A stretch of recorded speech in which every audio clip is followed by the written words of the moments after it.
Et on se quitte avec ce cross interscolaire organisé jeudi dernier à Beaumont par le centre sportif en collaboration avec l'ADEPS. De nombreuses écoles de l'entité étaient conviées et elles ont massivement répondu présentes. L'événement avait en effet attiré 150 élèves l'an dernier, mais ils étaient plus de 500 à chausser leurs baskets cette année. Laurie Daddario et Luc Williams. 12 écoles de l'entité de Beaumont ont répondu à l'appel de ce cross scolaire. Et il y avait 575 élèves au tableau des inscrits. Résultat, de nombreuses paires de petites baskets prêtes à tout donner pour franchir la ligne d'arrivée le plus vite possible. Voilà, nous avons donc, vous les voyez passer. Les enfants partent maintenant avec des moniteurs accompagnés. Ils vont faire donc un tour d'échauffement, reconnaissance du parcours. Et suite à ça, le deuxième tour, on va se retirer. Les enfants font leur course, chacun à son allure. Et avec bien sûr une finalité qui est le podium, remise de médailles et un classement. On prend 25% de chaque course donc, pour la finale communautaire. Et puis provinciale, autant pour moi, et puis communautaire qui se fera à Cheftogne.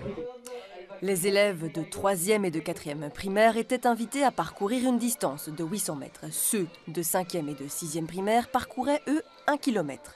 Ce cross scolaire s'inscrit en fait dans le projet des clés de la forme, dont le but est de travailler la condition physique des plus jeunes et d'éveiller en eux la fibre sportive.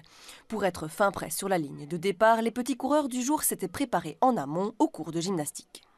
On travaille beaucoup l'endurance et puis on travaille un peu la coopération et les encouragements. Je les ai aussi motivés pour s'encourager l'un l'autre.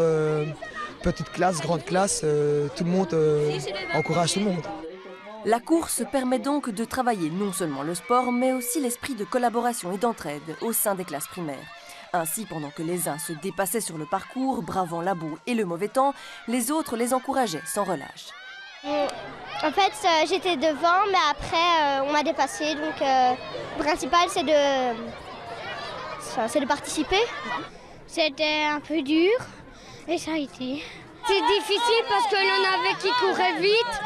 Et puis moi, j'ai ralenti un petit peu. Eux, ils étaient fatigués, puis je les ai dépassés. J'espère que les garçons vont gagner et on les encourage tous. On a couru dans tous les sens. On a eu plein de boue dans les chaussures. Il y a eu un peu de boue, des escaliers. Les escaliers, j'ai eu un peu dur, mais je suis quand même été première. Comment ça s'est passé ta course ?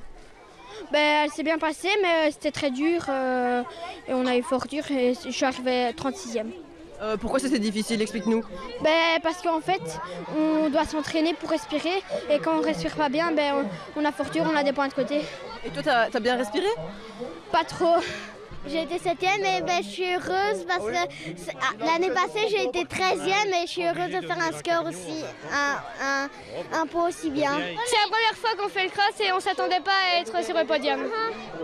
Nous, on s'est disputé pour être la première avant et donc moi je dis on va être la première, on s'est bien encouragé et moi je suis la 3e. J'ai même voulu reculer reculons pour l'aider un petit peu.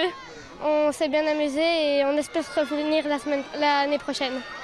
Grâce à cette activité sportive, les enfants ont surtout vécu une expérience collective et personnelle. Chacun a relevé le défi et a remporté la satisfaction de s'être dépassé en franchissant la ligne d'arrivée.